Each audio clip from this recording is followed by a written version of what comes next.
आप लोगों को कुछ मिला था? नहीं सर, ऐसे तो नॉर्मली पता चल जाता है कि आग कैसे लगी, पर यहाँ पर तो कुछ पता ही नहीं चल रहा है कि आग लगी कैसे। अच्छा ठीक है, देखो एम्बुलेंस कहाँ तक पहुंची। जी सर।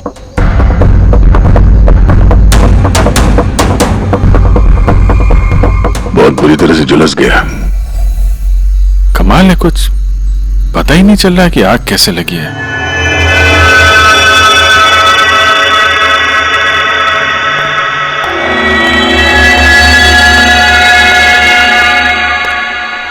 कैसे हुआ ये सब? सब कुछ तो बिल्कुल ठीक था, पता नहीं ये आग कहां से लग गई। इतने सारे लोगों की बददुआएं तो लगेंगी ना। क्या कहा तुमने? पता चला था सर कि दिलीप साहब किसी कोर्ट के केस में फंसे हुए थे। काफी बड़ा चक्कर था, लेकिन अभी कुछ दिन पहले छूट भी गए थे। काफी लोग नाराज भी थे इस बात से। कहीं इसी चक्कर में किसी ने दिलीप को मार तो नहीं दिया? नहीं, कोर्ट ने बरी कर दिया था मेरे पति को, उन्होंने कुछ भी नहीं किया। क्या केस क्या था? 9 साल पहले जीजू के थिएटर में आग लग गई थी, जिसके कारण कुछ लोगों की मौत हो गई थी और सारा इल्जाम जीजू पर आ गया था। ऐसे कैसे हवा में आग लग सकती है? जरूर भी किसी की प्लानिंग है। किसी पे शक है आप लोगों को? कौन कर सकता है? कोई भी कर सकता है, अनीता भी कर सकती है। कौन कौन अनीता? टोनी की वाइफ, और वो आज यहाँ आई भी थी।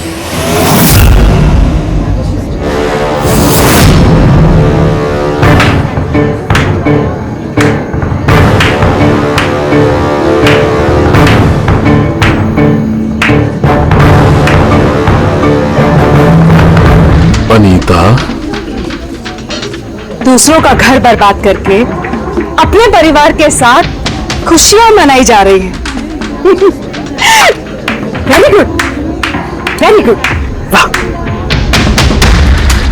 लेकिन एक बात याद रखना, उन लोगों की तरह तुम भी तड़प तड़प के मरोगे। सिक्योरिटी! ए चुप! आवाज नीचे।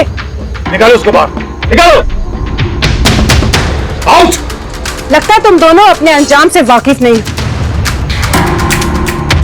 तुम्हारा बुरा समय अब शुरू हो गया है, याद रखना। तूने जो किया है ना मेरे टोनी के साथ, याद रखना, इसके बाद तू नहीं बचेगा। सुना तुमने? ले जा इसको। तू नहीं बचेगा,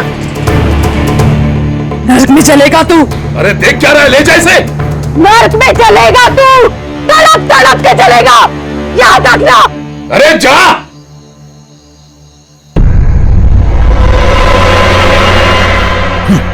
लेट्स एंजॉय रोहन।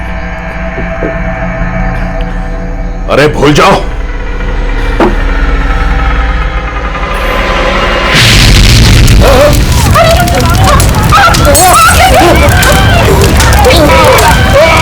दिलीप और रोहन जिस केस में फंसे थे, उसी केस में कोर्ट ने टोनी को सजा दी थी। अरे किस किस को पता था कि आप लोग यहाँ रेस्टोरेंट में आने वाले हैं? पता नहीं सर। क्या दिलीप जी के आने से पहले इस चेयर के आसपास किसी को देखा था क्या? किसी अनजान आदमी को? नहीं सर, किसी को नहीं देखा सर। ये टेबल किसने रिजर्व किया था? दिलीप जी का फोन आया था, कह रहे थे कि हमारे लिए टेबल रिजर्व रखो। हमेशा यहीं बैठते थे, इसी टेबल इसी चेयर पर, रेगुलर कस्टमर थे हमारे। किसी को पहले से पता था कि दिलीप यहाँ इसी टेबल पे बैठेगा? सर कुर्सी के पास तो ऐसी कोई चीज नहीं जिससे आग लग सकती हो। कमाल की मिस्ट्री है यार। CCTV camera,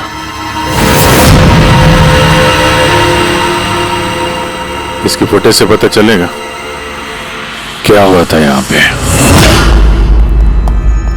oh my God,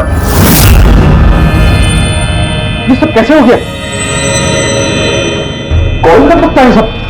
उसी ने जिसने दिलीप का खून किया, सबूत मिटाने के लिए। तो ऐसे कैसे कोई मॉनिटर रूम में घुसा है? सिक्योरिटी कहाँ है तुम्हारा? सर इस रूम में सिक्योरिटी की जरूरत ही नहीं है, इससे पहले कभी ऐसा हुआ ही नहीं है। सर सर मुझे नहीं लगता उसके पास टाइम होगा सीसीटीवी फुटेज डिलीट करने का। सर उसने बस तोड़फोड़ कर दी है। अगर हम किसी एक्सपर्ट को बुलाते हैं सर, तो वो शायद हार्ड डिस्क से रिकवर कर पाए सर।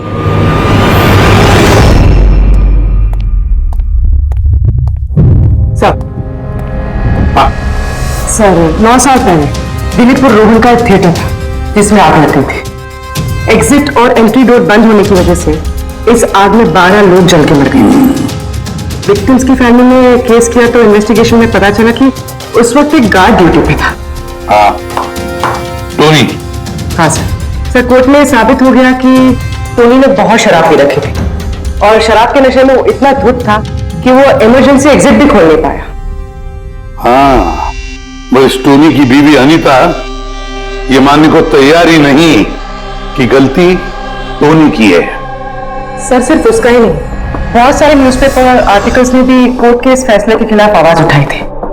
जब ये हादसा हुआ था उस वक्त दिलीप और रोहन के खिलाफ सॉलिड एविडेंसेस थे, लेकिन फिर केस चलता रहा। 9 साल हो गए। कुछ विटनेसेस ने गवाही बदल दी और कुछ कंट्री से बाहर चले गए। सर, दिलीप और रोहन ने जरूर पैसे और पावर का इस्तेमाल किया होगा और यह बात टोनी को पता चल गई होगी। उसी ने भेजा होगा अनीता को दिलीप को मारने के लिए। फ्रेडी, जब अनीता वहां थी ही नहीं तो आग लगाई कैसे? नहीं, सिक्योरिटी वालों ने तो उसे बाहर निकाला था रेस्टोरेंट में से। ऐसी कौन सी चीज है जो अचानक आग लग सकती है? सर शायद डॉक्टर सालुंके हमारी मदद कर सके, या फिर अनीता।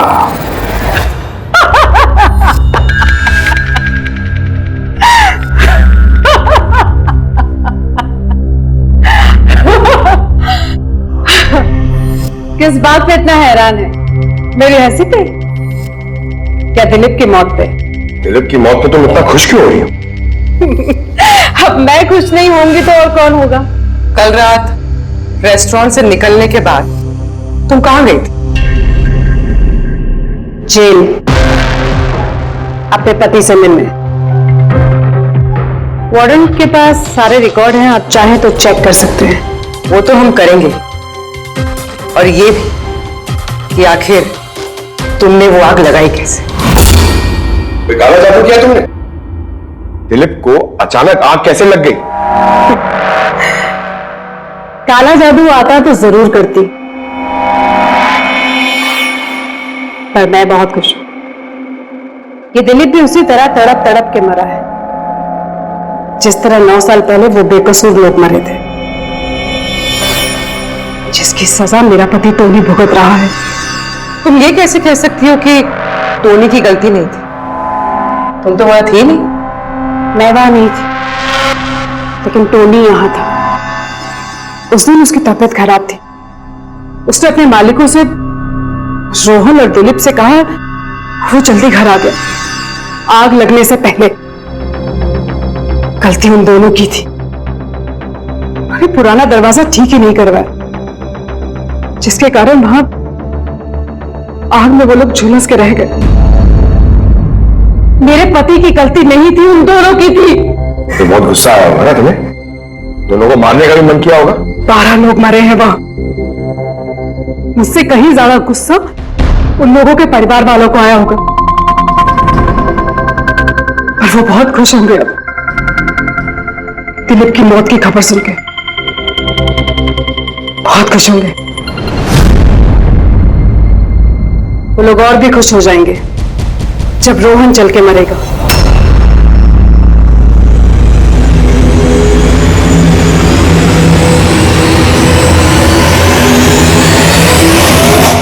सर 42 लोग हैं, उन 12 विक्टिम के करीबी रिश्तेदार और फैमिली वाले। सस्पेक्ट ज्यादा और वक्त कम। सर सबसे पहले इन 42 लोगों में से उन लोगों के नाम हटा देते हैं जो कल दिलीप की मौत के वक्त शहर में नहीं थे। सर 9 साल हो गए इस बात को। शायद कितने लोग देश भी छोड़कर चले गए होंगे, और कुछ लोगों की मौत भी हो गई होगी। फिर भी पता तो लगाना ही पड़ेगा। देखो कितने लोग शहर में थे जब दिलीप की मौत हुई।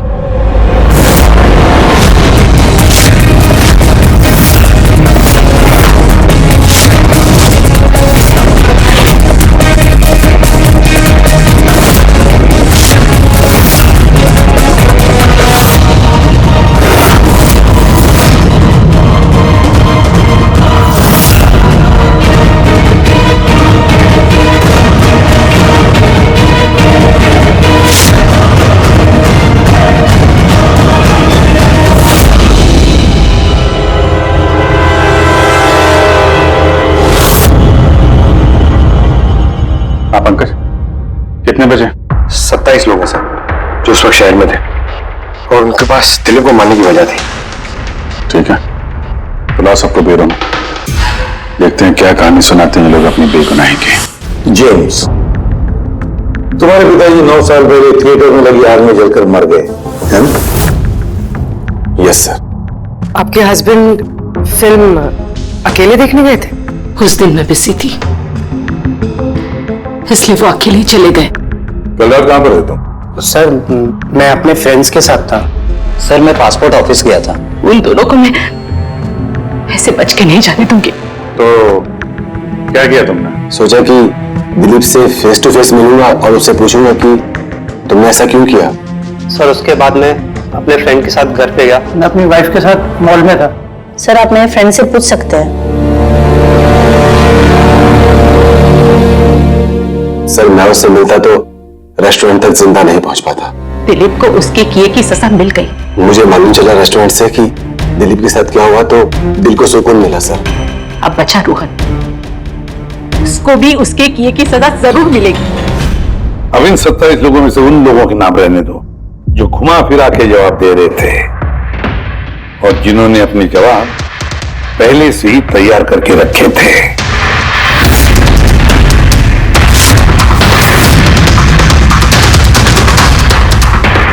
सर अब 15 बचे। अब इन 15 लोगों को उस दिन के बारे में पूछते हैं जब 9 साल पहले थिएटर में आग लगी थी। देखते हैं किसे सबसे ज्यादा गुस्सा आता है, कौन मुंह फेर लेता है। सर मेरा भाई 10वीं पास हो गया था, उसने कहा पार्टी देनी है, दोस्तों को पिक्चर दिखाना है। ऐसे तो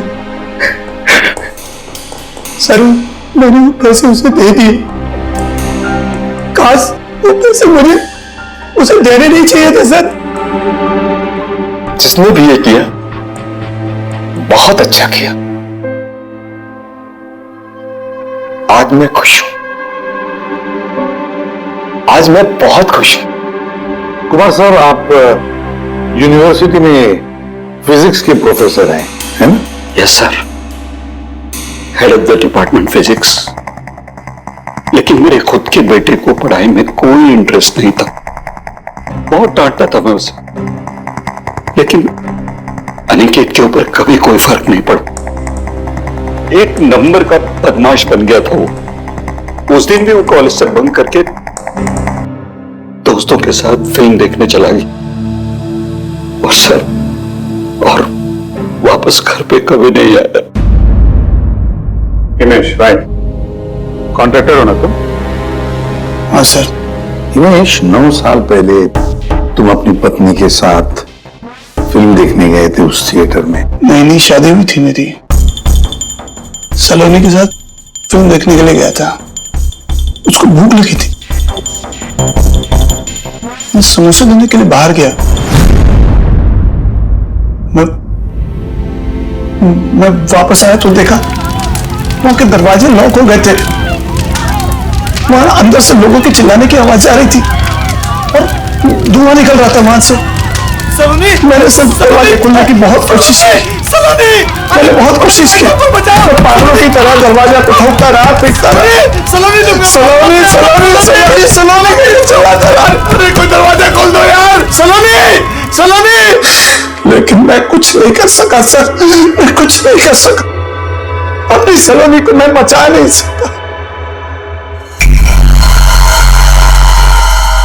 वहां पे एक गार्ड भी था ना, टोनी, उससे भी दरवाजा नहीं खुला क्या? नहीं था सर। वहां कोई और गार्ड, किसी और को देखा था तुमने? कोई नहीं था सर, कोई नहीं था। मैं 9 साल पहले जो बात कोर्ट में कहा वही आज कह रहा हूं। जब सिनेमा हॉल में आग लगी थी उस वक्त टोनी वहां पर नहीं था सर।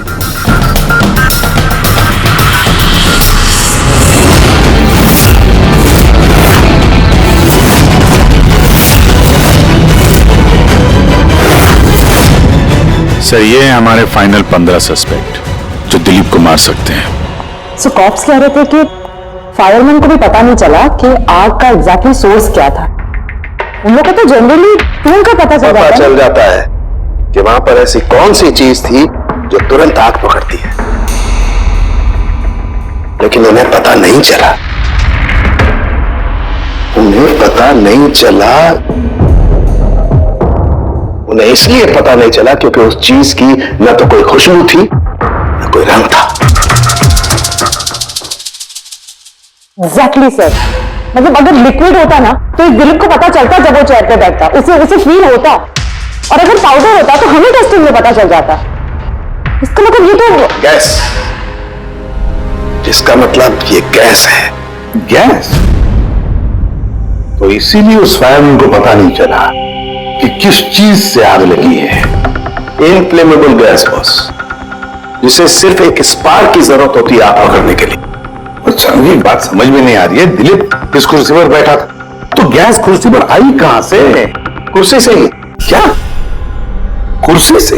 वो ऐसे बॉस, जिस चेयर पे ये दिलीप बैठा था उसके नीचे की तरफ किसी ने ज्वलनशील गैस का स्प्रे किया हुआ था। मरते वक्त दिलीप के कांटेक्ट में दो चीजें थी, एक तो ये चेयर जिस पे वो बैठा था और एक वाइन का ग्लास जो उसने हाथ में पकड़ा हुआ था। हमने ये दोनों चीजें चेक की तो इस चेयर के ऊपर से हमें इनफ्लेमेबल गैस के कुछ ट्रेसेस मिले। बॉस, हमारे आसपास वातावरण में स्वतः ज्वलनशील पदार्थ होते हैं जो कभी कभी स्पॉन्टेनियसली जल जाते हैं, जैसे कि मार्श गैस एक नेचुरल बायोगैस है और ज्वलनशील गैस इसका मेन कंपोनेंट है। मतलब इनफ्लेमेबल गैस कभी भी हवा में ऐसे ही जल जाती है? नहीं ब्रेडी, अपने आप नहीं। जब वातावरण में बहुत ज्यादा गर्मी पैदा हो जाती है और वो वातावरण की ऑक्सीजन के साथ मिल जाती है तो एक सुपर हाई टेम्परेचर का निर्माण होता है, जिसकी वजह से ये आग लगती है। लेकिन सानू के साथ वहां तो ऐसे कोई हाई टेम्परेचर वाली चीज थी नहीं। एग्जैक्टली, ऐसा कोई डायरेक्ट सोर्स नहीं था जिससे गर्मी पैदा हो सके बॉस। इसीलिए मुझे लगता है खूनी ने कोई एक्स्ट्रा डिवाइस का इस्तेमाल किया है ये अचानक इतना ज्यादा टेम्परेचर बढ़ाने के लिए। और ये कुर्सी तो तैयार बैठी थी, इसे तो सिर्फ एक स्पार्क की जरूरत थी। पर सर ऐसे कोई हीट कैसे पैदा कर सकता है? हाँ, कर सकते हैं पूरी। जैसे उदाहरण के तौर पर मैग्नीफाइंग ग्लास। मैग्नीफाइंग ग्लास पर सूरज की किरणों को खास तरीके से फोकस करके हम बचपन में कागज जलाया करते थे।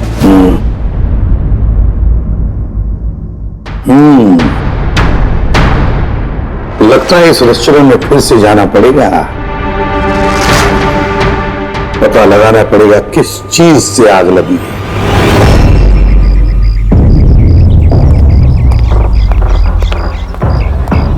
पूरा एरिया छान मार लिया सर, लेकिन ऐसी वो चीज ही नहीं मिली जिससे आग लग सकती है। और ये ओपन रेस्टोरेंट है। जब खूनी ने दिलीप के चेयर के नीचे वो इनफ्लेमेबल गैस स्प्रे किया तो किसी ने तो देखा होगा। वही तो, चेयर में अपने आप आग लग गई और दिलीप चल के मर गया। किसी ने कुछ देखा नहीं और ना ही कोई सबूत हमारे सामने आ रहा है। सर, उस डेटा एक्सपर्ट ने सीसीटीवी फुटेज रिकवर कर ली है, आप देख सकते हैं सर। गुड, तुम लोग यार देख लो, तब तक मैं देखता हूँ यहाँ पे कुछ मिलता है क्या। सर, दिलीप और उसकी फैमिली के आने के 15 मिनट के पहले की फुटेज है ये।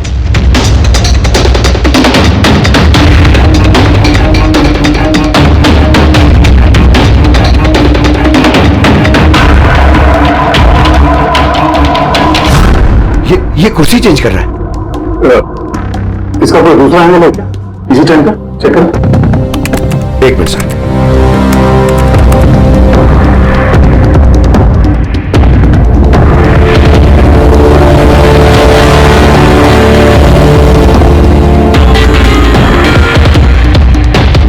ये कुर्सी के साथ क्या कर रहा है?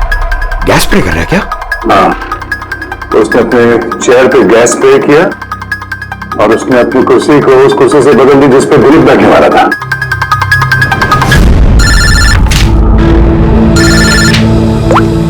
आ गया? अच्छा, great, good work, good work. क्या हुआ सर? जिसने भी दिलीप की कुर्सी के साथ छेड़खानी की ना, उसका पता चल गया है। वो एक आदमी है, उसका मिलता जुलता हुलिया भी मिला है। अब देखते हैं, जय भेजने वाला है फोटोग्राफ।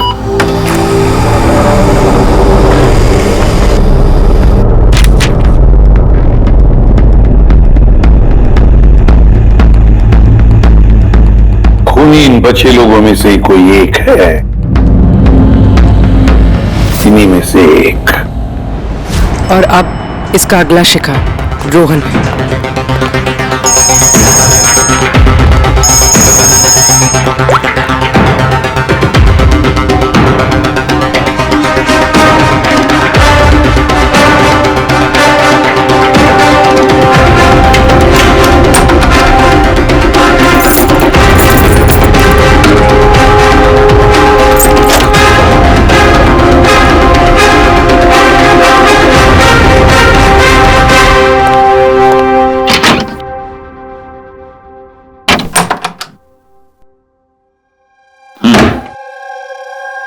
मुझे लगता है कोई मेरी और दिलीप की रिहाई से खुश नहीं है। मेरी जान को खतरा है यहाँ पर।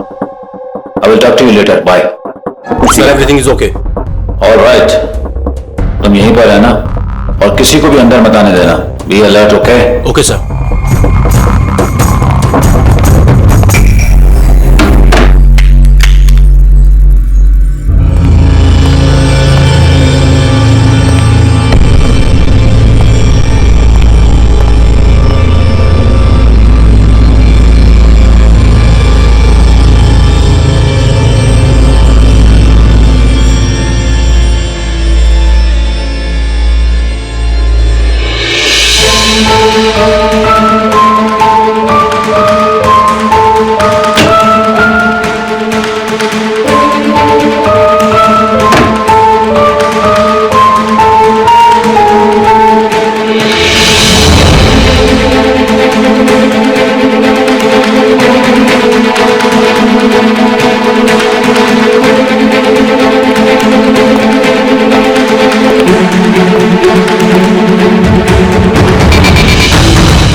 बचाओ बचाओ, बचाओ, परी परी, बचाओ बचाओ, कोई है? बचाओ,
क्या हुआ यहाँ पर और कैसे?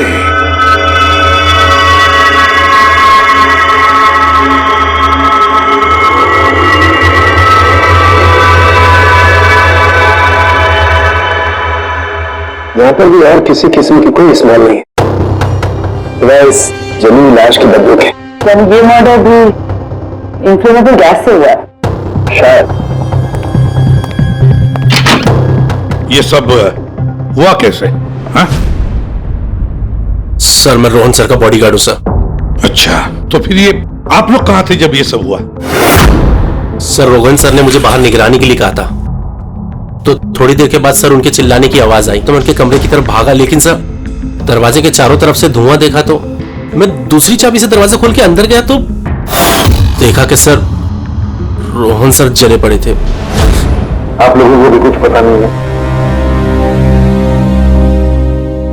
कमाल है, कमरे के अंदर कोई लीड नहीं मिला, शॉर्ट सर्किट नहीं हुआ है, ये पर्दा अंदर से बंद है, ये विंडोज परमानेंटली क्लोज्ड है, कोई बाहर से अंदर भी नहीं आ सकता। अब बाहर से अंदर कोई व्यू भी नहीं है, कोई देख नहीं सकता, तो फिर आदमी मरा कैसे? इससे लगी है आग बॉस।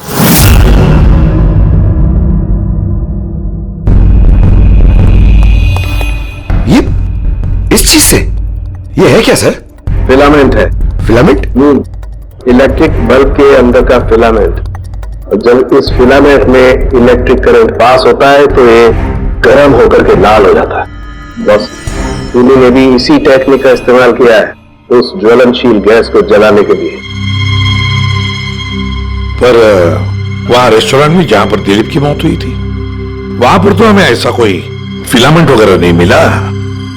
और उसकी कोई छोटी सी चीज है, वो खुली जगह है, उड़ गई होगी शायद कहीं, लेकिन यहाँ तो पूरा कमरा बंद है, इसीलिए पलंग के पीछे मिल गया मुझे। लेकिन सर, फिलामेंट से करंट पास होने के लिए वायर्स का कोई ना कोई कनेक्शन तो होना चाहिए ना बेड तक। होगा, यही कोई होगा जरूर। तो पूरा बेड चेक कर लिया हमने, कमरा चेक कर लिया, ऐसा तो यहाँ पे कुछ भी नहीं मिला सर। दया, वो दरवाजा कैसा? मैनेजर। Yes sir. वो दरवाजा कहाँ खुलता है? सर दूसरा रूम है जो इस रूम से कनेक्टेड है सर। अब वैसे ये रूम सील रहता है, इसे कोई खोलता नहीं सर। खोलो दरवाजा। Yes sir. आइए सर।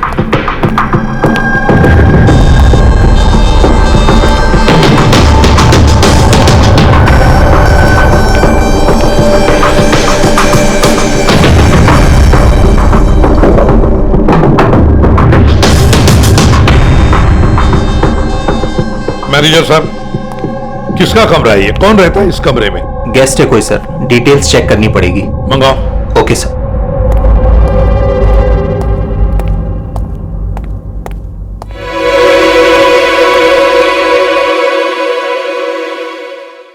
सर, वहां उस कमरे में जो कुछ भी हुआ है सर, वो इसी कमरे से किया गया। लेकिन अगर करंट इस रूम से पास किया गया है तो यहाँ से उस बेड तक कोई ना कोई वायर तो होनी चाहिए ना। और अगर वायर अगर होती तो बॉस रोहन को दिखाई भी देनी चाहिए। हाँ, शायद उसके बॉडीगार्ड ने भी देखा हो। बुलाओ उसके बॉडीगार्ड को। आप आया।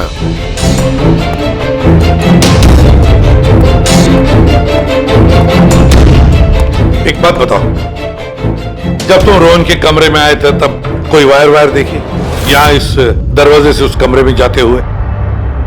कुछ भी नहीं सर, रोहन सर के रूम के अंदर जाने से पहले मैंने रूम को पूरी तरह से चेक किया था सर, लेकिन वायर जैसी कोई चीज उस रूम में नहीं दिखाई दी। ठीक है, जाओ तुम।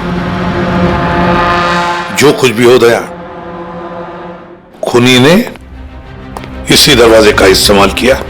इस दरवाजे से वो रोहन के इस कमरे में आया, उसने बेड पर इन्फ्लेमेबल गैस स्प्रे किया और किसी भी तरह से फिलामेंट को करंट दे दिया। बस फिलामेंट गर्म हो गई और इन्फ्लेमेबल गैस ने आग पकड़ ली, रोहन की मौत हो गई।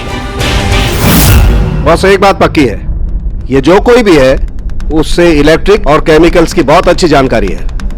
प्रोफेसर कुमार, फिजिक्स का प्रोफेसर कुमार, उससे बढ़कर और कौन जान सकता है इस सारे मामले में? दया, चल इस प्रोफेसर कुमार से मिल लो। चल दया, मैं भी चलता हूं तुम्हारे साथ।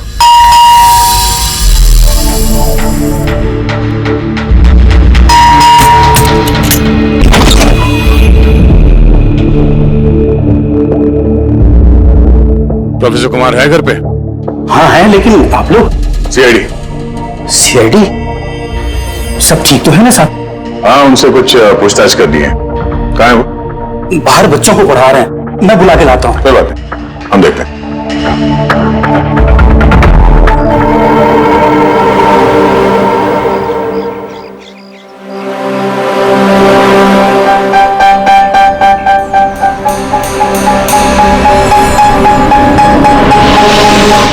मिस्टर कुमार, हमें आपसे कुछ पूछताछ करनी है। पूछिए, क्या पूछना है? इसे पहचानते हैं? ये तो फिलामेंट है। गुड, सही पहचाना आपने। आपको पता ही ये फिलामेंट हमें कहां से मिला? ये तो आप ही को पता होगा कहां से मिला आपको। रोहन के बेड के नीचे से। कल रात उसी बेड पे रोहन जल के मर गया। व्हाट? रोहन की भी डेथ हो गई? कल रात आप कहां पर थे? रात 9 से लेकर सुबह 3 बजे तक। आप मुझ पर शक कर रहे हैं? ये हमारे सवाल का जवाब नहीं हुआ मिस्टर कुमार। कल मैं पूरा दिन और पूरी रात घर पे ही था। कोई गवाह? जी हाँ, मेरा नौकर रामू और विकास। Please come here.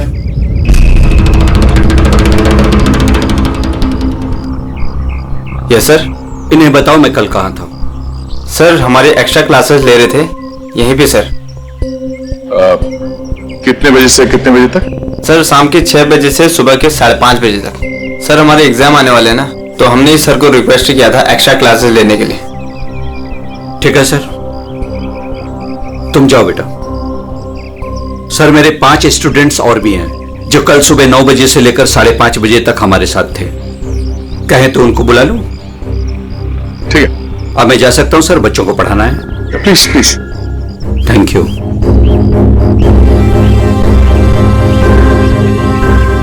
हाँ तो बच्चों, मैं ये कह रहा था कि बिना सोल्डरिंग वायर के भी हम मदरबोर्ड फिक्स कर सकते हैं with the help of adhesive conductor.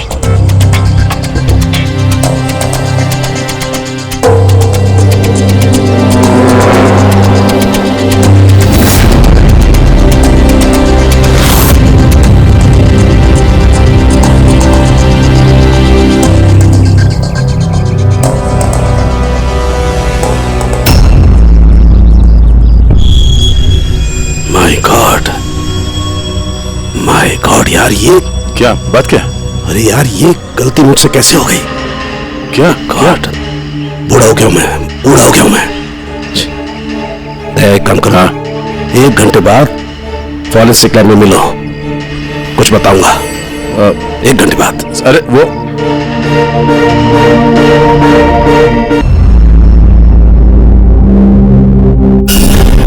लो बस, एक काम करो, इस स्विच से इन बल्ब्स को जलाओ। इस स्विच से? इस स्विच से? हाँ, इस स्विच से। यार ना कोई कनेक्शन है, कुछ है, कैसे जलेंगे ये? तुम सवाल बंद किया करो, कभी कभी मेरी बात भी मान लिया करो यार। कभी कभी। ये ले। क्या सर, ये तो कुछ हुआ भी नहीं। होगा होगा। अरे क्या होगा? होगा ही नहीं। अरे होगा यार, बिलीव नहीं होगा। 1 मिनट।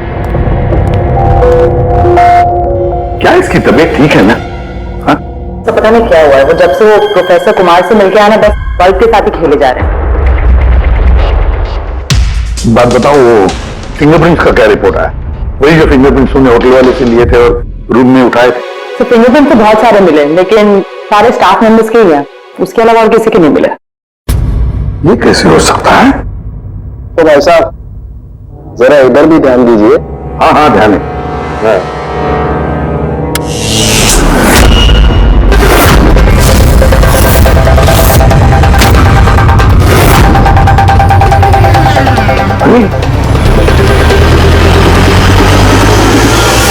सर ये बल्ब जलने कैसे लगे? क्या बात है सालूकी साहब, बिना वायर के सारे बल्ब जला दिए? लेकिन सालूकी साहब, ये सब आपने किया कैसे?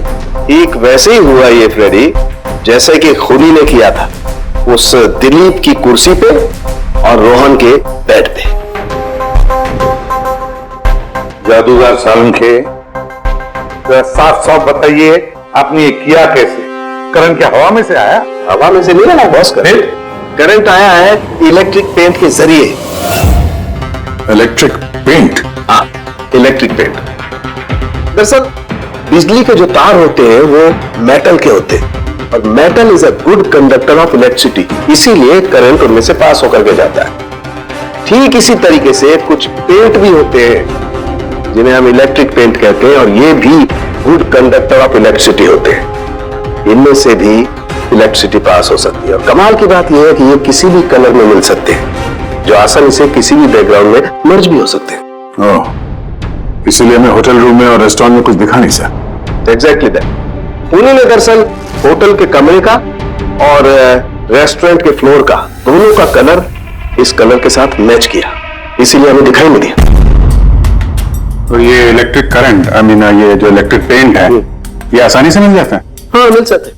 दरअसल इलेक्ट्रिक सोल्डरिंग और रिपेयरिंग के काम में आते हैं, और इनकी सबसे बड़ी खासियत यह है कि आमतौर पर नंगी आंखों से दिखाई नहीं देते, सिर्फ इंफ्रारेड लाइट में ही ये दिखाई देते हैं।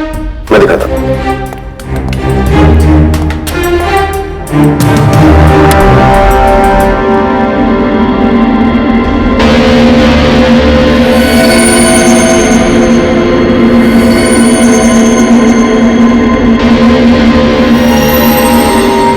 देखा बॉस?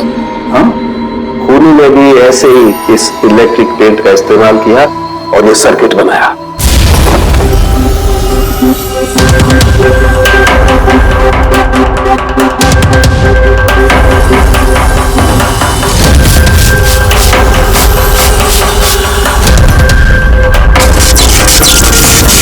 एक बात तो पक्की है, ये जो भी कोई है उसे इन सारी चीजों की पक्की जानकारी है। मगर सर, इनमें से खूनी कौन है? इस प्रोफेसर से तो मिल लिए सर, ये तो नहीं है। ये बंसी। बंसी तो एक क्लर्क है, और मुझे नहीं लगता कि एक क्लर्क को साइंस की इतनी जानकारी होगी। सर, इनमें से सबसे ज्यादा पढ़े लिखे तो ये प्रोफेसर ही लग रहे हैं। कोई ऐसा जो प्रोफेसर जितना इंटेलिजेंट तो नहीं है, लेकिन इसे इन सब चीजों की जानकारी है।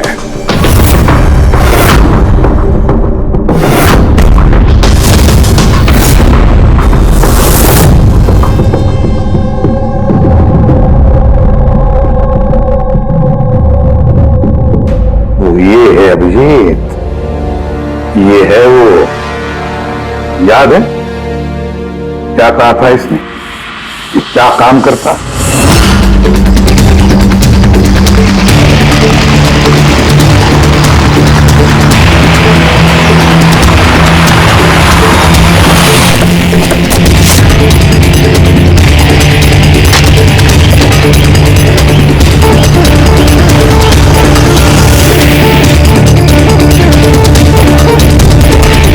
चले ससुराल।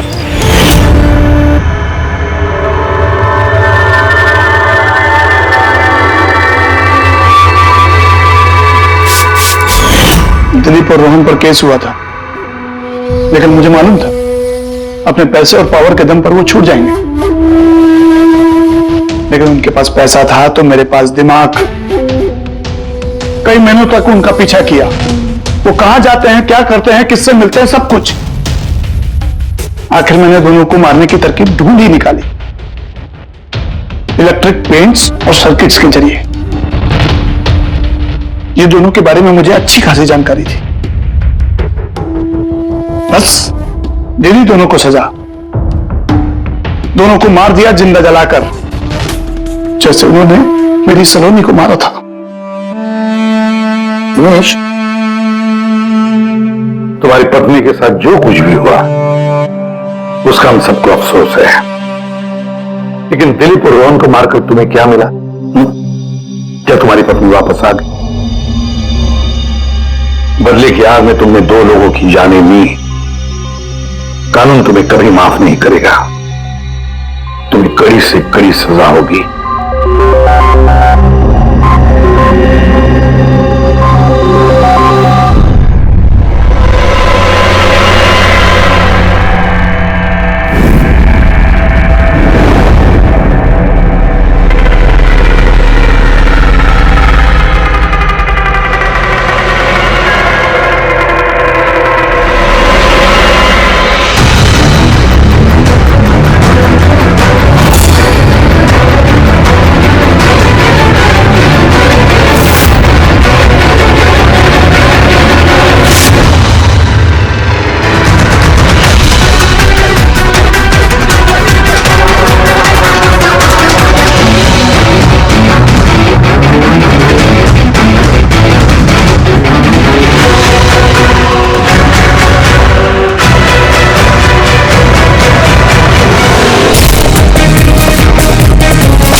एक्सक्यूज मी मैम, आपको कहीं जाना है? मैं आपके लिए दूसरी टैक्सी मंगवा देता हूँ, ये किसी और गेस्ट के लिए है। मैं जाना बहुत अर्जेंट है, अंदर किसी का खून हुआ। क्या? मैम सुनिए सुनिए ma'am, excuse me ma'am, ma'am ma'am ma'am ma'am excuse me, तुमने मेरी वाइफ को देखा नहीं? सर एक मैडम अभी भी यहाँ आई थी, वो टैक्सी लेके अभी यहाँ से निकल गई है। कहाँ चली गई? मुझे नहीं पता, आई डोंट नो, पर कुछ अजीब सा बिहेव कर रही थी। क्या कर रही थी? सर वो बोल रही थी अंदर किसी का खून हो गया है। सर किसका खून हो गया सर? लिसन टू मी, ये रख, मेरी बात सुन, किसी का खून नहीं हुआ यहाँ पर और तूने कुछ नहीं सुना, समझा? और पता कर कहाँ गए वो लोग। Okay sir. वो कुछ आपको मारता रहा, वो मर चुकी थी, वो फिर भी उसको मार रहा था। सर मुझे बचा लीजिए, वो मेरा चेहरा देख चुका है, मुझे नहीं छोड़ेगा। आप शांत हो जाइए, शांत हो जाइए, तुम्हें कुछ नहीं होगा। हम लोग हैं ना यहाँ पर। एक बात बताइए, क्या खूनी ने तुम्हें देख लिया है? खूनी होगा तो देखेगा ना, जब कोई खून नहीं है, कोई खूनी नहीं है, तो कौन किसको देखेगा? सर मैं सुनील कुमार और ये मेरी पत्नी है सर। ये जो भी बोल रही है ना, ऐसा कुछ नहीं हुआ, ये सब ना सिर्फ जिसके दिमाग की उपज है, ऐसा कुछ नहीं हुआ सर। नहीं सर, मैं झूठ नहीं बोल रही। सुनील, आप इनके पति हैं, लेकिन इनको यहां डराने की कोशिश मत कीजिए, समझे आप? और हम ये कैसे मान ले कि ये जो कह रही है वो सच नहीं है और जो तुम बोल रहे हो वो सही है? सर वो इसलिए क्योंकि ये बीमार है, इसको स्लीप पैरालिसिस है सर। स्लीप पैरालिसिस यानी नींद का लकवा? नींद का लकवा? ये क्या है? नींद में कुछ देर के लिए आदमी की बॉडी पूरी तरह जड़ हो जाती है, सुन्न हो जाती है। ऐसे में तरह तरह का भ्रम होना, और पेशेंट को ये सब सच लगता है, लेकिन वो चाह कर भी रिएक्ट नहीं कर पाता क्योंकि उसकी बॉडी उस समय पूरी तरह पैरालाइज्ड होती है। इसे स्लीप पैरालिसिस कहते हैं, नींद का लकवा। Is it okay? Exactly sir, हमारी शादी को 6 साल हो गए और इन 6 सालों के दौरान हर दूसरी तीसरी रात को इसको ये अटैक आ गया सर, और इस बार भी यही हुआ और कुछ नहीं हुआ सर। हाँ सर, मानती हूँ मुझे ये बीमारी है। जब भी मेरा माइग्रेन का दर्द बढ़ जाता है तो मुझे चक्कर आने लगते हैं, आंखों के सामने जब कुछ धुंधला दिखाई देता है, लेकिन सर ऐसे में मैं सोने की कोशिश करती हूँ बस।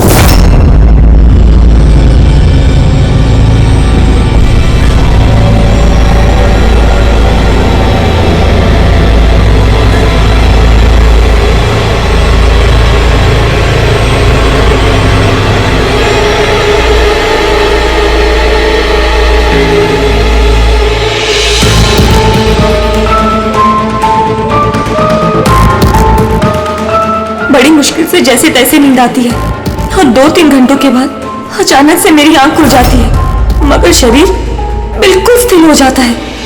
चाहकर भी मैं हिल-डुल नहीं पाती, पूरे शरीर को जैसे लकवा मार गया हो। कुछ साफ नहीं दिखाई देता और सीने पर एक भारीपन सा लगता है, मगर मैं चाहकर भी चीख नहीं पाती, आवाज ही नहीं निकलती मेरी। और फिर 15-20 मिनट के बाद अजीब अजीब सी चीजें दिखाई देती है।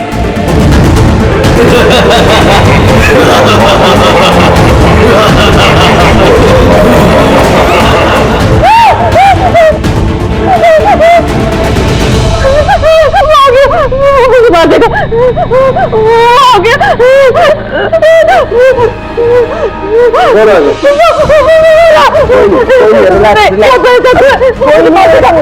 किधर किधर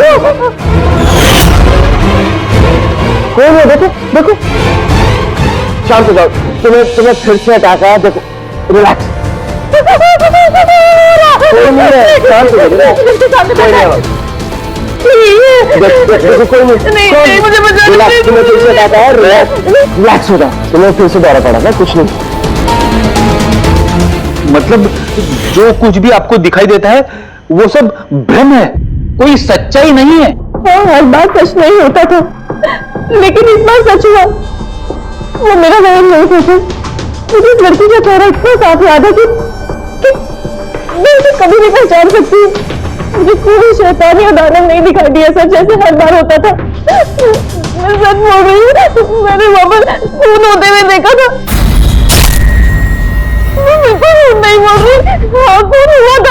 खून खून, बस कुछ नहीं है वहां पर। सुनील जी चुप रहिए, आप चुप रहिए। खून हुआ है क्या नहीं ये हम पता लगाएंगे। आप दोनों सिर्फ सिलसिलेवार बताओ क्या हुआ था उस रात को शुरुआत से। सो हम दोनों यहाँ मेरे कजन अबे की शादी अटेंड करने के लिए आए। कल रात अबे और मिताली मतलब उसकी होने वाली वाइफ के लिए कॉकटेल पार्टी थी। अब है मेरी बात ध्यान से सुनो। मिताली की जितने भी प्रॉपर्टीज और बैंक बैलेंस है तेरे शुरू होने से पहले 60% तुम्हारे नाम ट्रांसफर हो जाने चाहिए। इस लड़की पर तुम्हारे प्यार का जो भूत सवार है ना उसे यूज करो बेटा। वेल मिताली, एक बात कहूँ, अभी भी वक्त है, सोच ले। ये अभी तेरे लायक नहीं है। तुम्हें इससे बेटर लड़के मिल सकते हैं। तुम्हें नहीं पता, इसके चर्चे तो पूरे शहर को मालूम है। मैं तुम्हारी शादी इससे इसलिए करा रहा हूं ताकि तुम्हें डूबती हुई नैया पार लग जाए। You got it? So be focused please. पता है मुझे क्या करना है। मुझे भी साइको से शादी करने का कोई शौक नहीं है। कर रहा हूं क्योंकि सिर्फ एक ही रास्ता है, इसलिए मुझे मत समझाइए कि क्या करना है। I know what to do. ठीक है? हाय।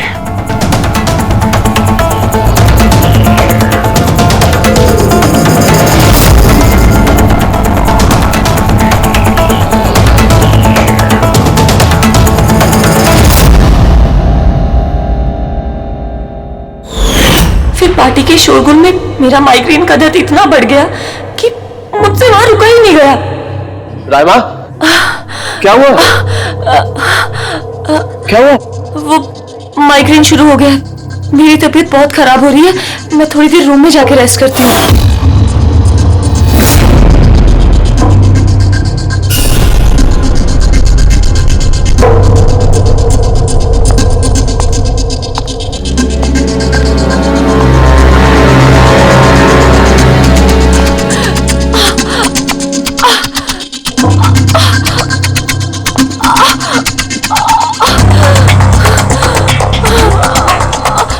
इतनी ज्यादा तकलीफ में थी कि मैंने नोटिस ही नहीं किया कि कमरा मेरा भी है या नहीं।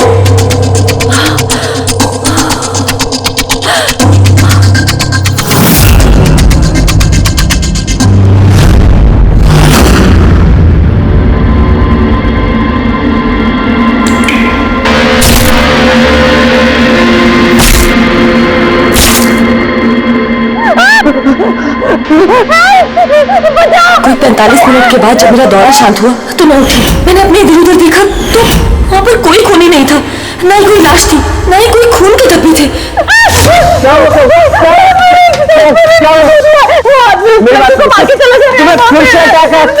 देखो कोई नहीं, देखो तुम यहाँ पर क्या कर रही हो?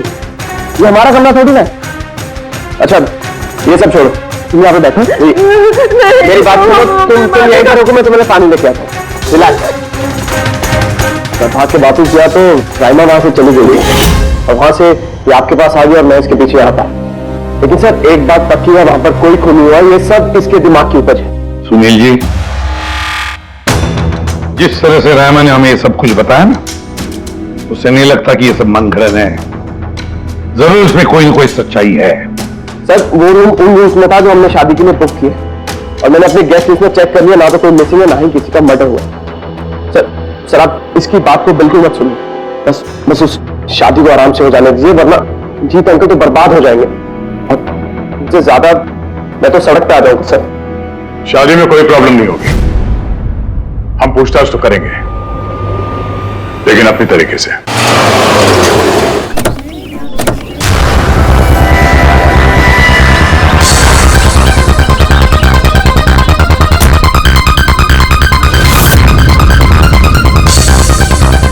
Welcome sir. Welcome ma'am. ये रिसेप्शन डेस्क का सर आप सीधा जाइए, then take a right turn. Thank you so much. जी हाँ, वो बिजनेस ट्रिप पे आया हूँ। ओके सर, यहाँ साइन कीजिए सर। बस थोड़ा रूम का व्यू अच्छा होना चाहिए। Sure sir, enjoy your day. Thank you. Welcome sir. Welcome ma'am. How can I help you? हाँ वो वो हम लोग अभय के वेडिंग के लिए आए थे, तो चेकिंग करना था रूम में। ओके सर, आप अपनी डिटेल्स दे दीजिए, मैं आपको रूम की देती हूँ। Oh sure. बेबी तुमने इन्हें बताया नहीं? हाँ? हमें रूम 103 चाहिए। I am so sorry sweetheart, मैं तो भूल ही गया। मैम दरअसल हमें वो 103 नंबर वाला स्वीट रूम चाहिए। ठीक है, आपको हम 103 दे देते हैं। जैसा मैंने कहा था वैसा क्यों नहीं किया? लेकिन अब क्या करेंगे, कैसे छिपाएंगे? छुपाना तो पड़ेगा ही। आओ मैं तुम्हें बताता हूं कैसे, आ जाओ।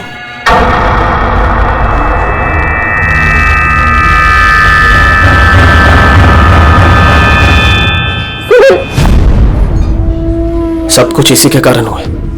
किसको पता चल गया ना तो पता नहीं क्या होगा। कहाँ थे तुम? चलो मुझे कुछ बात करनी है, आओ।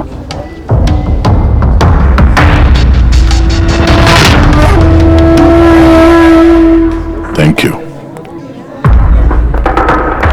Excuse me. Yes sir. मुझे आपका सीसीटीवी सिस्टम चेक करना है। आपके सिक्योरिटी इंचार्ज को बुला सकती है? Okay sir.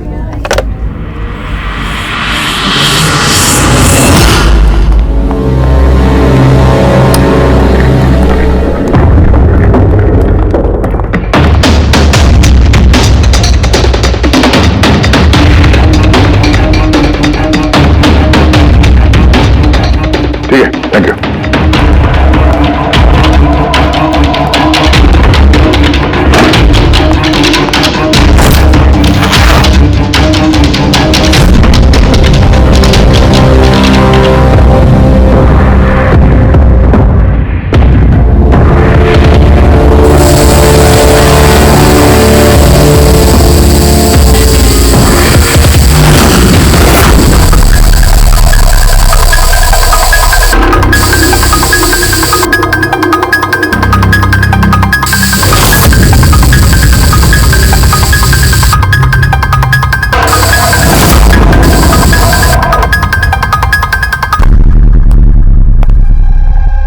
लुमिनॉल टेस्ट से तो कुछ पता नहीं चल रहा है।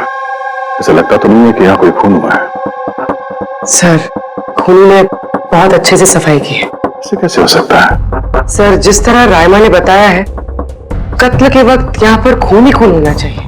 और कितनी भी अच्छे से सफाई की जाए, इस केमिकल से तो खून के धब्बे सामने आ ही जाते हैं। पर यहाँ तो कोई निशान है ही नहीं, कोई निशान नहीं है। सर या तो रायमा को सचमुच में भ्रम हुआ है, या फिर कातिल ने खून की एक भी बूंद कहीं पर गिरने नहीं दी है।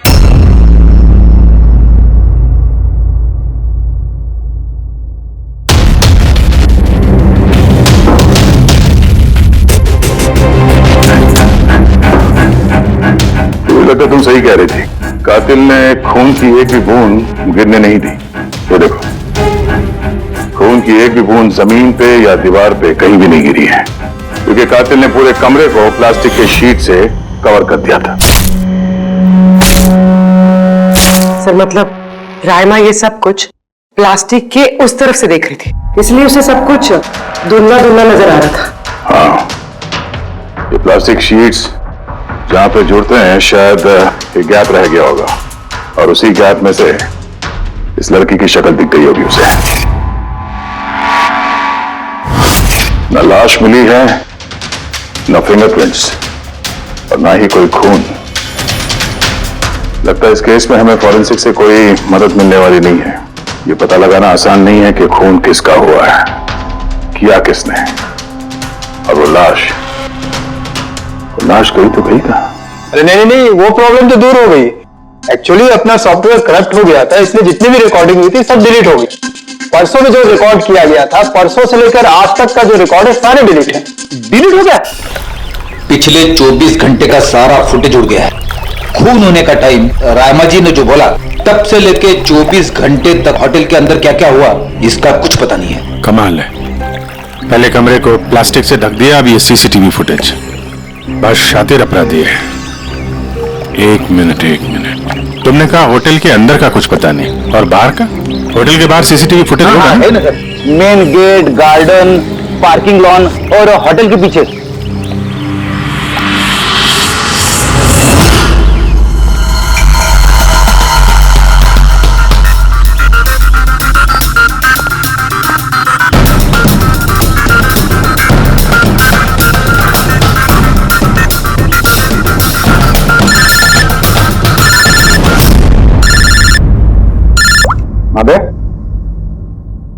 क्या रायमा ने जो देखा वो उसका भ्रम नहीं बल्कि सच्चाई है? किसी का खून हुआ? माय गॉड, कोई कुछ भी नहीं। अच्छा ठीक है, मुझे इन्फॉर्म करते रहना। क्या हुआ बस, कुछ मिला क्या? बड़ा शातिर है खूनी, बड़ा शातिर है। कोई सबूत नहीं छोड़ा है उसने, कोई भी सबूत नहीं छोड़ा तेरे लिए। ऐसा कैसे हो सकता है यार? लेकिन ऐसे हुआ है सारुण के, ऐसे हुआ है। रायमा की जान को बहुत बड़ा खतरा है। क्या बोल रहे हो, कुछ समझाओ भी। यार हमारे लोगों को वहां पर कोई पुख्ता सबूत नहीं मिला, लेकिन सारी बातें ऐसे दिखाती है कि वहां पर किसी का खून हुआ है। और देख, एक बात याद रख, रायमा चश्मदीद गवाह, उसने खून होते हुए देखा है और खून आसपास ही है, तो रायमा की जान को जरूर खतरा है। और उसका फुटेज? सर वो भी उड़ गया। नहीं, वो उड़ा नहीं है, वो सही सलामत है। अंदर और बाहर के सीसीटीवी कैमरे का केबल कनेक्शन अलग अलग है, इसीलिए वो बच गया है। बच गया मतलब फुटेज मिल सकता है? हाँ बिल्कुल, मेरे पास है ना। ये रहा बाहर के कैमरे का फुटेज।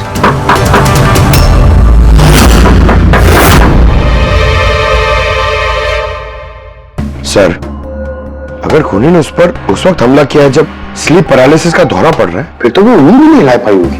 और अगर वो अपनी उंगली हिला पाई तो? कैसे डॉक्टर धारेगा? पैरालिसिस तो पूरी बॉडी को हो जाती है। देखो, स्लीप पैरालिसिस को छोड़ दो, नॉर्मली भी जब हम सोते हैं, गहरी नींद में होते हैं, हमें सपने आते हैं, उस वक्त भी हमारी मांसपेशियां सेमी पैरालिटिक स्टेट यानी शिथिलता की अवस्था में होती है। ये सबके साथ होता है। लेकिन बॉस, ऐसे में भी हमारे पेट की, छाती की और गले की मांसपेशियां सबसे ज्यादा शिथिल होती हैं। स्लीप पैरालिसिस में भी ऐसा ही होता है। और ऐसे में जिस व्यक्ति को स्लीप पैरालिसिस की बीमारी है, अगर वो अपने हाथों की उंगलियों पर कंसंट्रेट करे, इन उंगलियों पर ध्यान केंद्रित करे और इन्हें हिलाने की कोशिश करे, मुट्ठी को बंद करे और खोले, तो ये पैरालिसिस स्लीप को भी तोड़ा जा सकता है। यार मान ले सारुण कि रायमा ने अपनी स्लीप पैरालिसिस तोड़ दी, लेकिन वो तोड़ने में उसे जितना भी वक्त लग रहा है, उतने वक्त में अगर उस पर हमला हो गया तो ऐसी कोई चीज चाहिए सारुण की, ऐसी कोई बात जिससे वो दूसरों को बता सके कि उस वक्त हमला हो रहा है, वो कह सके कि मुझे बचाओ, मुझे बचाओ। है, ऐसी चीज भी है। एक रुक, बॉस, ये है अलार्म। रायमा जब अपनी उंगलियों की प्रैक्टिस कर रही होगी अपनी स्लीप पैरालिसिस को तोड़ने के लिए, और जब वो इसको तोड़ लेगी अपने निश्चित समय से भी पहले, तो उसे करना सिर्फ ये है कि इस अलार्म को दबाना है, और ये अलार्म बजने लगेगा। और ये अलार्म दया, पूर्वी और अभिजीत तीनों के मोबाइल फोन से कनेक्टेड है, पता चल जाएगा, और वो लोग उसके पास पहुंच जाएंगे और खूनी को पकड़ लेंगे। सर, सारुण की अलार्म से खतरा टल सकता है, पर खत्म नहीं होता। खतरा तो तब खत्म होगा जब हम खूनी तक पहले पहुंचेंगे। हम खूनी तक पहले पहुंचेंगे। अब ये अभय का नहीं है? अबे कौन, वो जिसकी शादी होने वाली है? यस ऑफ कोर्स, उसकी शादी मुझसे होने वाली है। ओहो, और आपको आपके फियांसे का कमरा नहीं पता है? वैसे ये मेरा कमरा है और रिसोर्ट के सारे कमरे शादी वालों ने बुक नहीं किए, और भी लोग रहते हैं यहाँ पे। कांग्रेचुलेशन। हेलो, कहाँ हो तुम? और ये तो मुझे अभी बता रहे हो? सीरियसली? लोग जो भी करना है जल्दी करो, मेरे पास ज्यादा वक्त नहीं है। और हाँ, मुझे शादी में ना किसी भी तरह की कोई प्रॉब्लम नहीं चाहिए, ठीक है?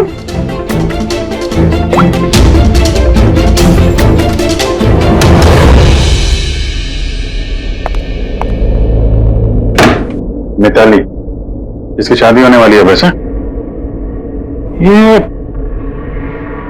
वाकई अभय का कमरा इसको मालूम नहीं होगा क्या? कहीं इसको हम पे शक तो नहीं हो गया? वो तो पता नहीं, लेकिन खूनी को भनक नहीं लगनी चाहिए, क्योंकि अगर ऐसा हुआ तो रायमा की जान को खतरा हो सकता है। रायमा ने कहा था कि खून 12 से 12:30 के बीच में हुआ है। उसके बाद कातिल ने लाश को ठिकाने लगाने की कोशिश की होगी। लेकिन रिसोर्ट में इतनी भीड़ और चहल पहल है कि वो लाश को कहीं छुपाना मेरे हिसाब से नामुमकिन है।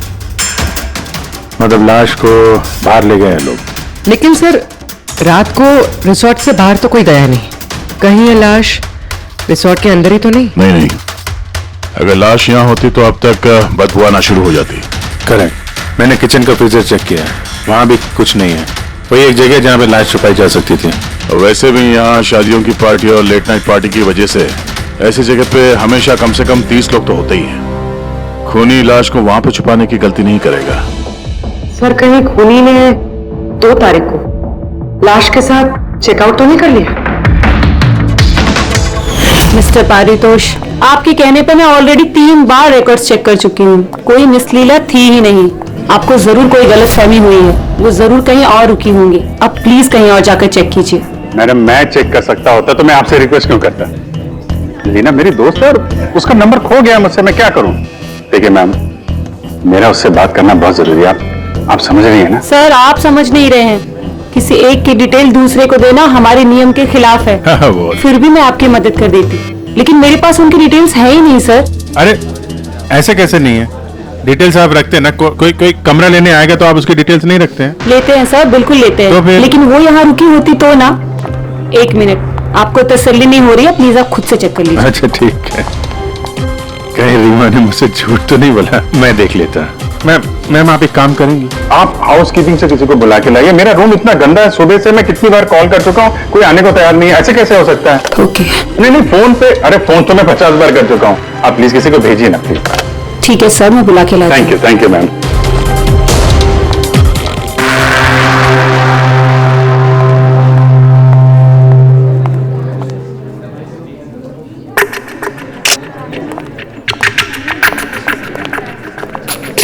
आज जितने लोगों ने चेकआउट किया है उनमें से 4 लोग ऐसे हैं जो आए थे तो शादी अटेंड करने, लेकिन बिना शादी अटेंड किए ही चले गए।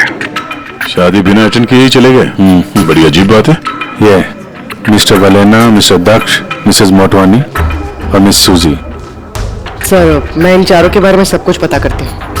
अपूर्वी, रायमा को होटल के बाहर का सीसीटीवी फुटेज दिखाना, मेन गेट का, जहाँ से लोग आते जाते हैं। उसने कहा था ना हमसे कि वो उस लड़की को पहचान लेगी। सर,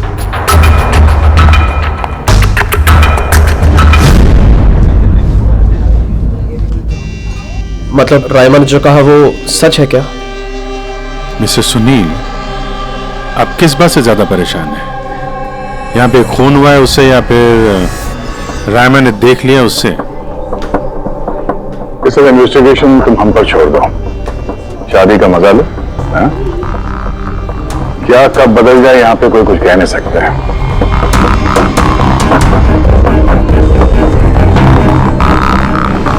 चल भाई चल, अभी फंक्शन के लिए कपड़े रेडी करना है, फिर हेल्प चाहिए।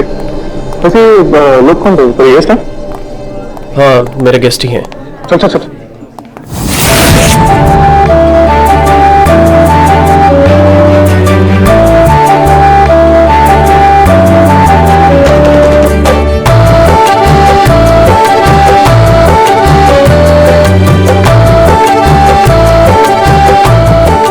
तेरा तो गेम ओवर हो गया भाई। जो तूने गर्लफ्रेंड्स की लाइन लगा रखी थी उसका क्या? अगर मिताली ने सुन लिया ना तो गेम सच में ओवर हो जाएगा। पर भाई मुझे एक बात बता, तू एक लड़की के साथ सारी जिंदगी कैसे बिताएगा? इसके सारे लफड़े ना साइड में चालू हैं। पूछ इससे, कॉकटेल पार्टी में अचानक से कहाँ गायब हो गया था? अबे कहीं गायब नहीं हुआ, मिताली के सामने उठक बैठक लगा रहा होगा। मैं डरता वरता नहीं हूँ उससे। Just wait and watch. Drink खत्म कर अपनी।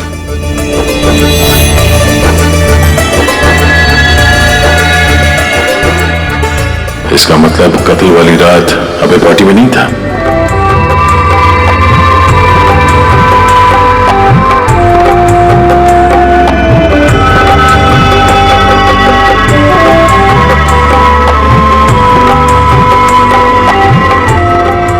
ऐसा क्या कहना चाहता था ये जो रंजित छुपाने की कोशिश कर रहा है?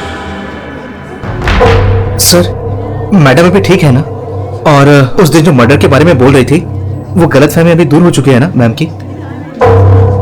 मेरी बात सुन, जो उसको गलतफहमी हुई थी ना वो दूर हो चुकी है। तू भी भूल जा। चल अभी। अच्छा हुआ कि रायमा माइग्रेन की वजह से अपने कमरे में सो गई है। मौका अच्छा है, अब कुछ ना कुछ तो करना पड़ेगा।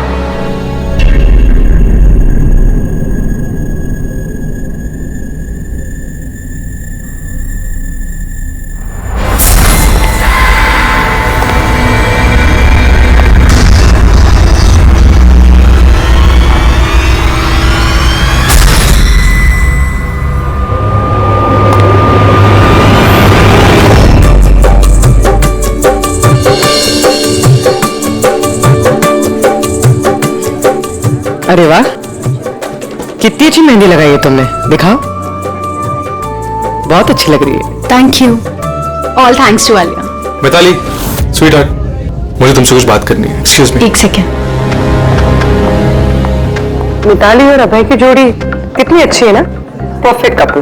Perfect couple. हाँ, अभय दिल पे आशिक है और ये सन की साइको। बिल्कुल एक दूसरे के लिए ही बने हैं।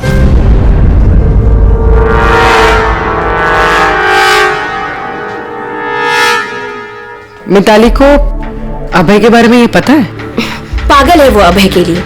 उसको पाने के लिए वो किसी भी हद तक जा सकती है। अगर जरूरत पड़े तो किसी को मार भी सकती है।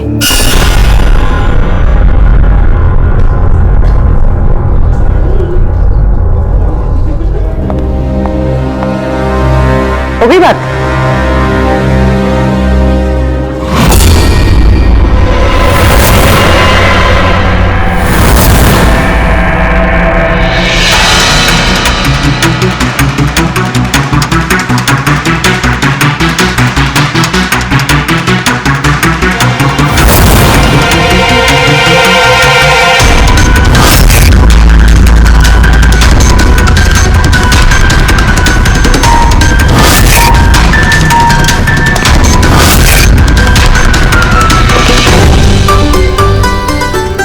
अरे खाली हो गया क्या? अरे नहीं साहब, रिफिल ही करने जा रहा था। अरे यार ये दूल्हा जो है ये तो बड़ा बहक रहा है। क्या मिस्टर नितिन और वो रंजीत रोकते नहीं है क्या? सुना है कॉकटेल पार्टी में भी बहुत हंगामा किया। उस दिन तो हादी हो गई थी सर। अच्छा, उस दिन भी नहीं रोका इसको? नहीं साहब, कोई बोलने वाला था ही नहीं। रंजीत साहब तो खुद ही 11 बजे के बाद आए थे पार्टी में, और उनके बेटे अपनी बीवी को तलाश कर रहे थे। बाहर जा रहे थे, अंदर आ रहे थे, कोई बोलने वाला था ही नहीं साहब। अच्छा, मतलब खाली दुल्हन ही थी पार्टी में? सर वो तो दूल्हे के पीछे पीछे घूम रही थी। सर, इस रिसोर्ट में कई शादियां हुई हैं, लेकिन ऐसी शादी कभी नहीं देखी। हाँ साहब। अरे यार तुम खाने को लाना यार। अभी लाए साहब।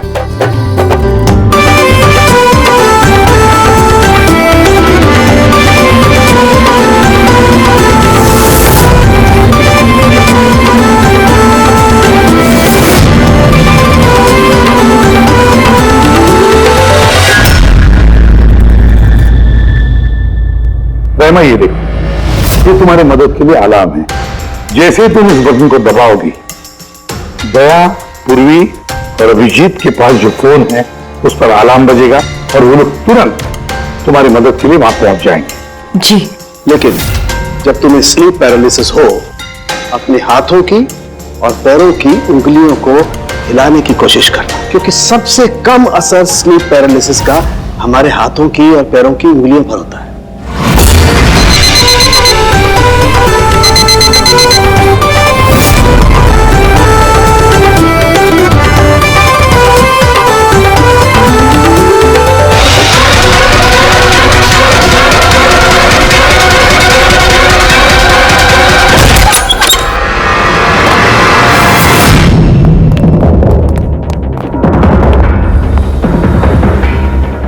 राइमा, राइमा, सब बेहोश है। राइमा, राइमा, राइमा होश में हो।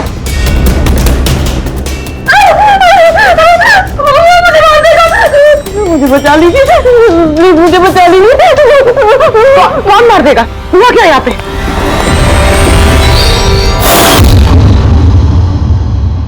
क्यों मिस्टर सुनील, क्या कहना है आप?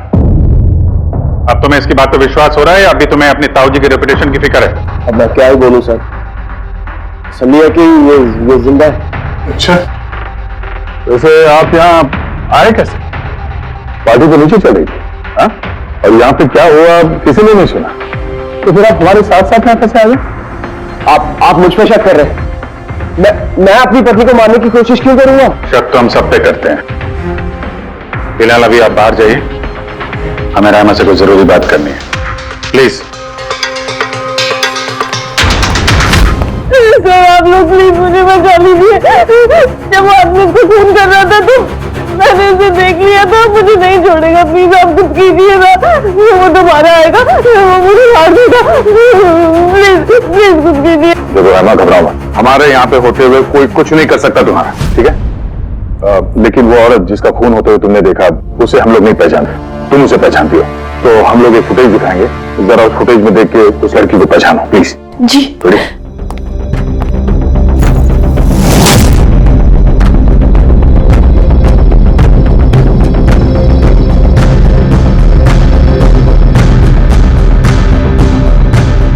सर यही लड़की थी, वो इसी का खून हुआ था, पक्का ये वही लड़की थी।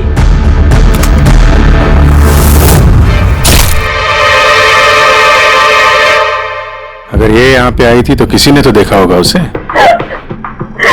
वो मुझे मारेगा। अगर वो लड़की यहाँ पे आई थी तो किसी न किसी से तो मिली होगी ना। लगता है बेहोश जाने का वक्त आ गया।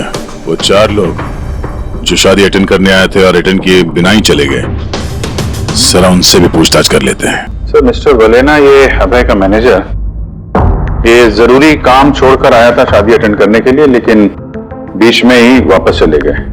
एक तो इन्हें रिसोर्ट की कार ने एयरपोर्ट छोड़ा, दूसरा इनके पास एक छोटा सूटकेस था जिसमें 5.5 फीट की लाश तो नहीं आ सकती थी। दूसरा सर, ये मिसेस मोटवानी और ये मिस सूजी मिताली की लीगल टीम से हैं सर। इन्हें भी किसी जरूरी काम से शादी के बीच में जाना पड़ा। ये भी रिसोर्ट की कार में ही गई हैं। एक सूटकेस था और बाकी इनका अपना अपना बैग, और इसमें भी 5 फीट 6 इंच की लाश तो नहीं आ सकती। और ये लोग वापस शादी अटेंड करने आ भी रहे हैं सर। ये चौथे का दिखाना जरा। ये है दक्ष, ये सुनील का PR मैनेजर है सर। 1 जून को आया था, 2 जून को गया अपनी कार से। 1 मिनट पंकज, जरा इस मिस्टर दक्ष का शादी में आने वाला फोटो दिखा।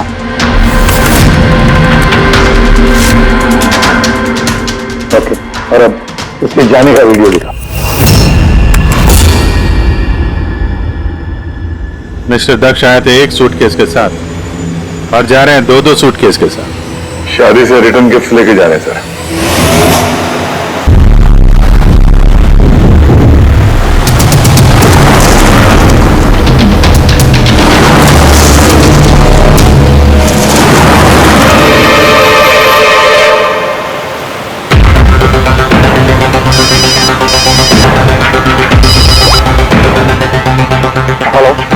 अभय की शादी से जो सूटकेस लाया था वो कहाँ छुपाया है?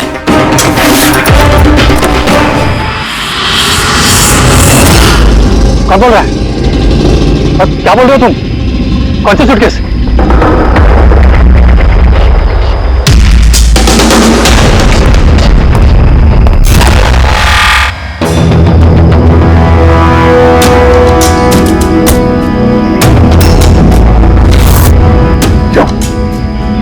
सूटकेस के बारे में तुम यही बताओगे या कहीं और अच्छे से खातिरदारी करे तुम्हारी? क्यों?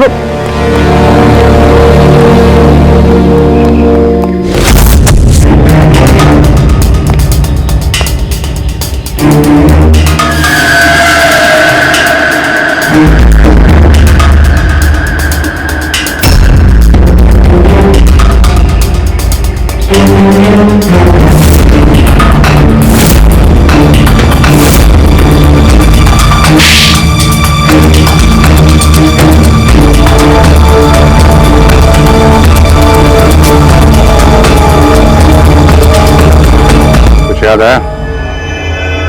मेरे पास और कोई रास्ता नहीं था। मेरा घर और कंपनी दोनों उनके पास गिर गई। अगर मैं मना कर देता तो तुम्हें बर्बाद हो जाता। खुद को बर्बादी से बचाने के लिए एक लड़की का खून कर दिया तुमने, हाँ? अब ये बताओ लड़की थी कौन? करिश्मा, अभय की गर्लफ्रेंड।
शादी मुबारक हो मिस्टर अभय।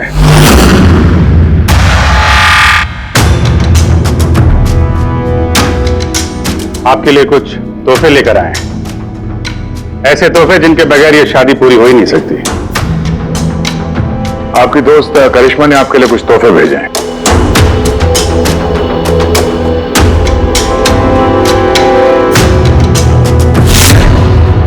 करिश्मा, याद आया?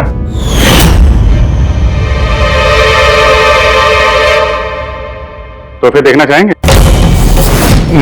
देखना नहीं चाहेंगे आप? हाँ, देखें।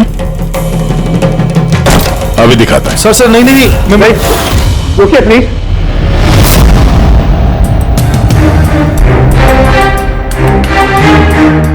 क्या हुआ मिस्टर रंजीत? प्लीज प्लीज ये सूटकेस मत खोलिए। क्यों क्यों नहीं खोले? हैं?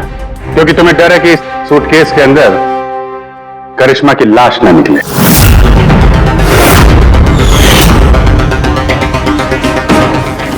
वही करिश्मा जिसे तुमने और दक्ष ने मिलकर मारा, फिर ऐसे ही सूटकेस में भर के उसके लाश के टुकड़े टुकड़े किए और बाहर ठिकाने लगा दिए।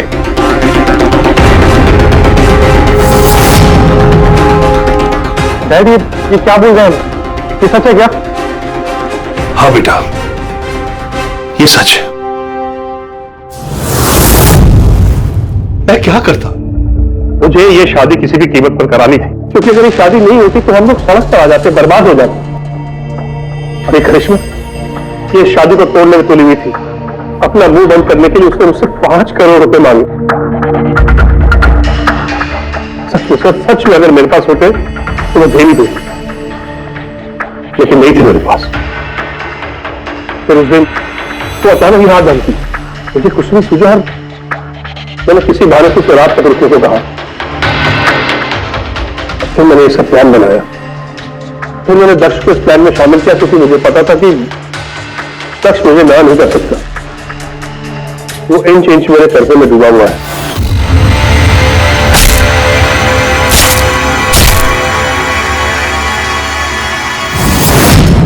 सब कुछ ठीक चल रहा था, सब कुछ हो गया था, तो पता नहीं अचानक ये कहां से आ गई। इसने आकर अचानक सब कुछ देख लिया। मैंने तो इसे भी मारने की कोशिश की थी, लेकिन आप लोगों की टीम ने इसे बचा लिया। एक गुनाह को छुपाने के लिए एक और गुनाह, और इस सब की जड़ है तुम्हारा ये दिल फेंक बेटा। सही समय पर रोक लिया होता तो ये नौबत नहीं आती, और तुम्हारे शादी का असली तोहफा तो तुम्हें अब मिलेगा। एक हत्या और एक हत्या करने की कोशिश के जुर्म में तुम दोनों बाप बेटे जेल जाओगे।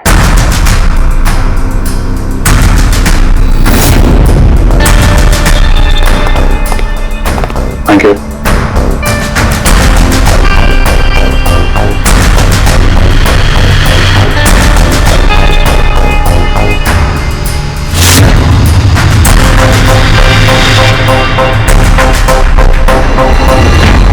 इस तरह के और भी एपिसोड देखने के लिए हमारे चैनल को सब्सक्राइब करें और बेल आइकन दबाना ना भूलें।